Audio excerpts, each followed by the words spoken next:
Okay, now we got off to a good start, but baby, day number two, we starting to see who's who and what kind of mess they get stirred up. And I am here for it. Welcome, welcome beyond the gates.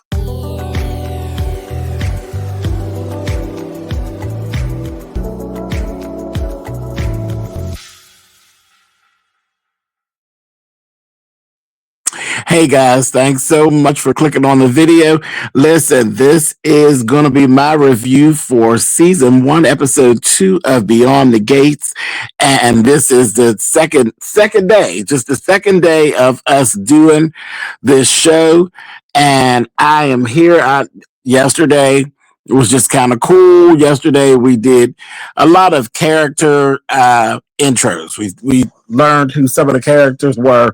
Nothing too much, but today it really got off to a start.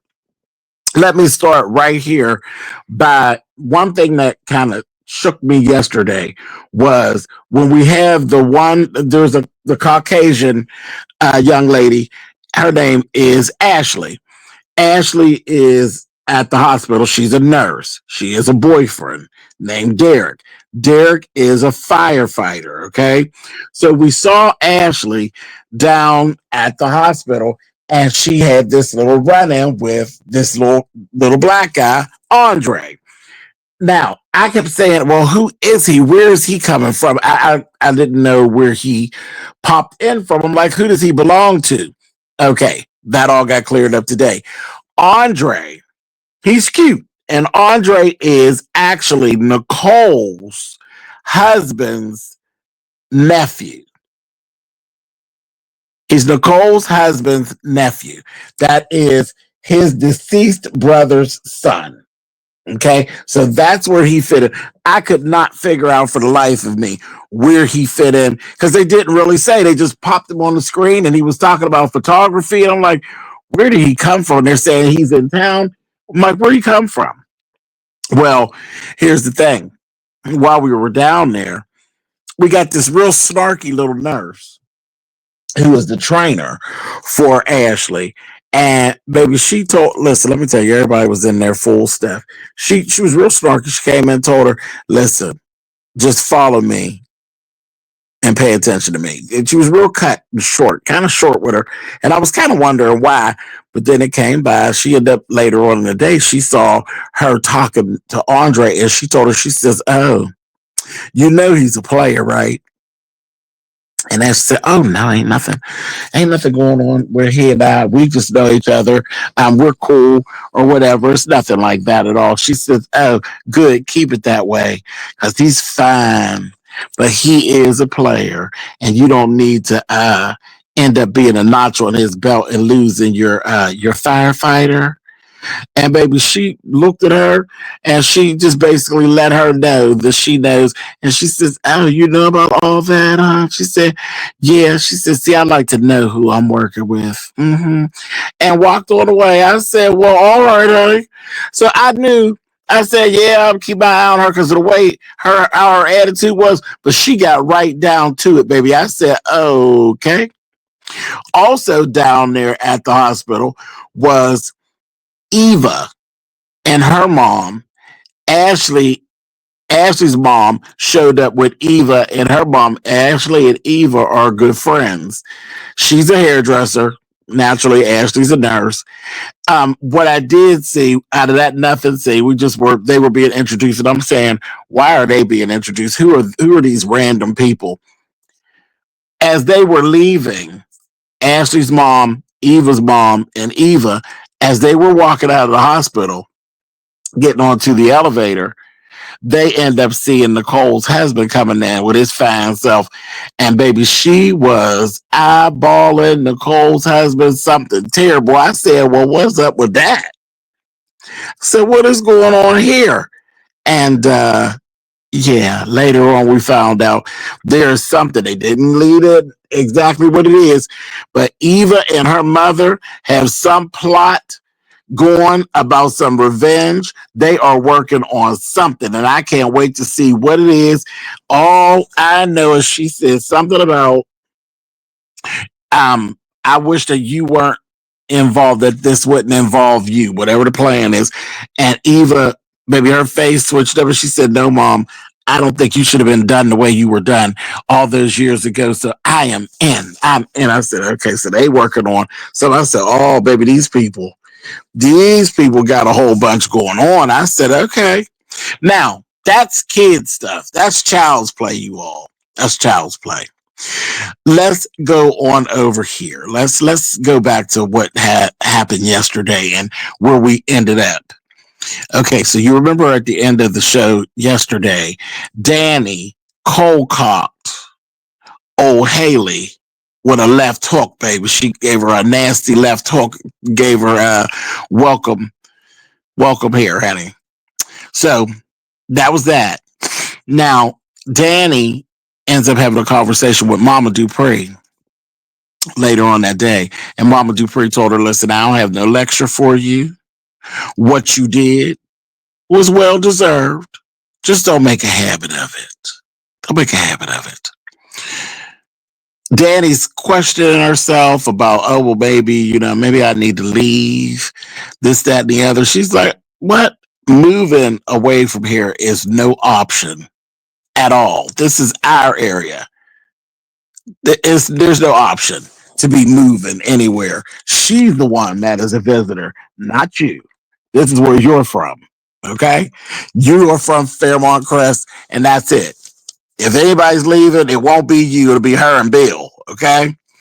So Danny, we got to feel a little bit better talking to Mama. And then she says, listen, she basically let her mother know, baby, I'm going to be using my every moment to get vengeance against them too. I was like, oh, Lord, okay. So now let's go to this empty conversation that was happening yesterday. Yesterday, we had this whole thing with Papa Dupree and his grandson, Martin.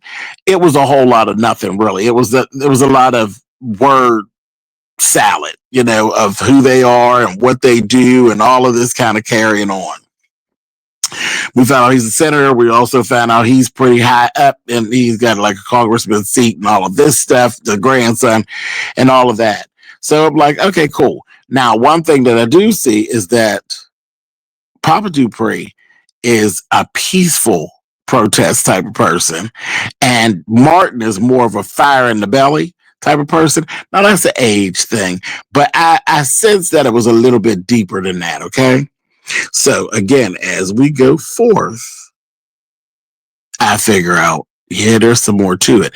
Now, in the conversation, what I picked out is that Martin has said to Papa Dupree something to the effect of, I know in the past I've not always made you proud and I've done some things. And he told him, you know, it is what it is. The past is what the past is. You just be the best of what you are. You're in a good space now. Everything's good, you know? And I said, okay, what's that about? And I said, well, what is that? And he said that, you know, I know you wouldn't be proud. And I couldn't kind of gather that. I said, there's something to that. And I know there is.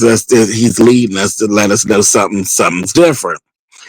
Well, baby, here comes the plot twist. Part of it. He's married. Martin's married. That's why I said I was trying to figure out where Martin actually fit in. Where does he fit in? And who's his mama and who's his daddy, okay? Here he is. I'm thinking that he actually belongs to Nicole. Is what I'm thinking. But anyway, he's married to a white man. I said, oh, well, good evening. He's married to a little white guy. He has 2 adopted children who are now teenagers. There's a girl and a boy. The girl is 16. The boy is 17. I said, okay, cool. No problem. But there's more. There's more. Because it's not just a picket fence gay marriage, honey. Something's going on because the husband says something to him about him and these dreams, something about him sleeping. He has some type of issues about sleep. Something with sleep, and he just kind of left it there. And it's something sleep related. It's something about dreams. He said something about him being a rest broker. He's like, that's when the dreams happen. He didn't want to talk about it. He really avoided it. So I said, okay, is there some type of mental block? You got something going on? Again, he got something going on. I said, Lord, you got these people in these high up positions that got all these little things. See, everybody got some shit of their own. That's just real life. Everybody who looks squeaky clean ain't squeaky clean. They got things going on. So I said, okay, well, we'll see what that's all about. Just hang on with me because we're going to get to that in a minute because we revisited it again before we left. So I said, all right. So I just said, I'm not going to harp on it. I'll just leave it. It'll reveal itself. So let's swing on back over. Haley is going about town. Haley crazy as cat piss. Do you hear me? Now she done got cold cocked down to the country club restaurant, and she had the nerve to take her stinking behind over to Nicole's house with some cookies that are being re-gifted because she thought she had them in the car. Girl, don't nobody want no old re-gifted cookies, child. Earlier, Nicole was talking to her husband and told her husband she'd like to punch her doggone self. Okay, so nobody is feeling Bill and Nicole. Period. So they get to having this conversation. She's telling her she told. Now remember, Nicole is the sister of the woman whose husband you took, and you flat out took him. She said, I just fell in love with an inconvenient man. Oh, is that what they're calling it now? Is that what we're calling it now when whores take and steal your husband from up underneath? Well, nobody can really steal what is actually yours. But when a whore fills your shoes, that's what they're calling it. I fell in love with an inconvenient man. I said, well, go ahead with yourself, honey. She's asking Nicole, can you support me and try to help, everybody else kind of come around? I tried, and your sister's just not, I'm like, girl, she is delusional. She is delusional. And then she threw this little veiled threat I caught. She says, I'm willing to look past the assault that took place today at the country club restaurant. Because, she assaulted me in front of a bunch of witnesses. I'm willing to look past it if you will support me and help me to fit in with everybody. Nicole told her, girl, get up out of my face, get up out of my house, and take those damn cookies with you, honey. I said, okay. Now I laugh because, we get the soap opera thing. She told her to get out of her house, and then she walked out the room. Where we do that other than on the soap opera where we tell you to get out of my house and then leave you in the room to let yourself out. I said, baby, rich people problems.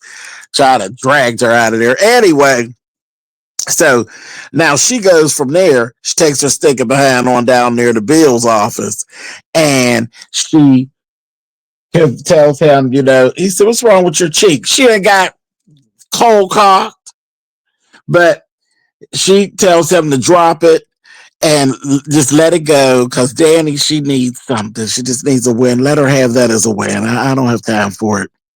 Tells him how she got thrown out of Nicole's house. I said, yes, you did. You needed to. You should have been thrown out, honey. And goes on. And then she ends up telling him, I don't know. I just want to go to Vegas or somewhere, or you choose some destination and we go get married because this is not turning out to be the wedding that I wanted. It's not a fairy tale wedding at all. Nobody's going to be there other than people who are on your payroll, and I don't have my family. It's just going to be a nightmare. It's going to be embarrassing. But girl, you laying with borrowed pain, honey. What do you expect? Anyway, he ends up telling her, you know what? Let me do what I do. I said, oh. And exactly what is that, sir? I said, here we go. We get ready to see what he gives. He fine too. God knows he's fine. Anyway, So he goes out, and I'm like, what did he get ready to do? Baby, he is just as messy as that woman he messing with. He go pull up on Papa Dupree. He goes straight on up to the house, baby, and knock on the door, tell him, before you don't take my visit.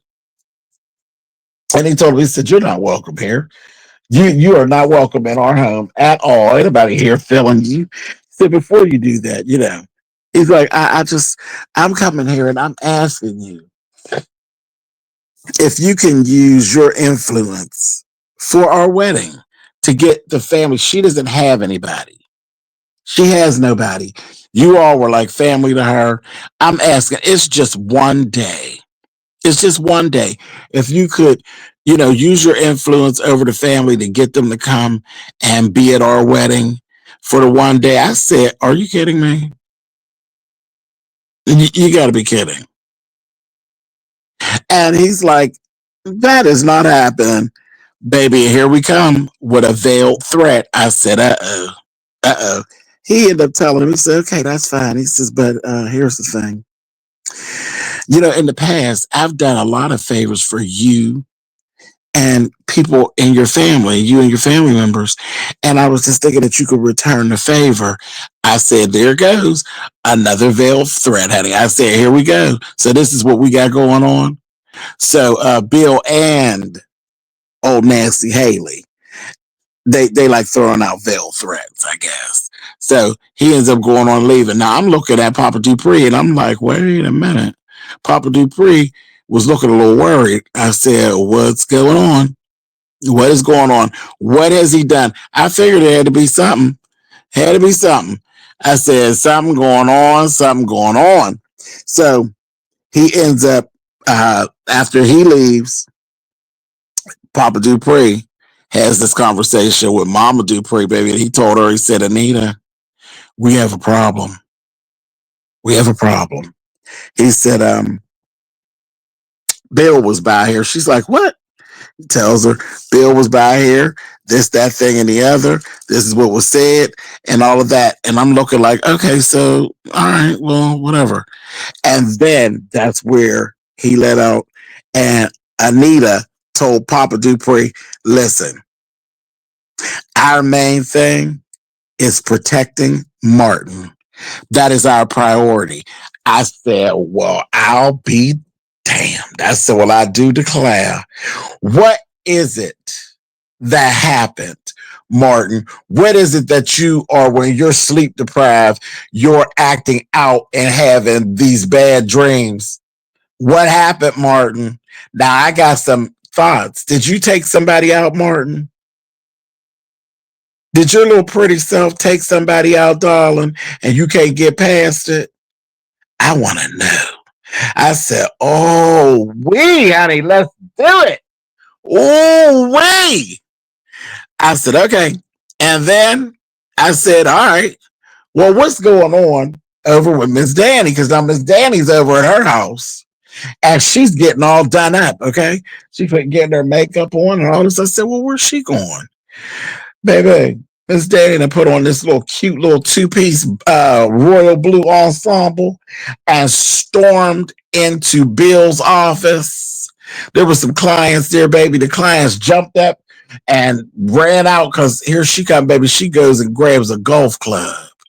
And baby, she rolled up on him on the desk. He sitting at the desk. He done backed up. She take the golf club and swipe everything off the desk and looks at him and said, you sorry son of a bitch.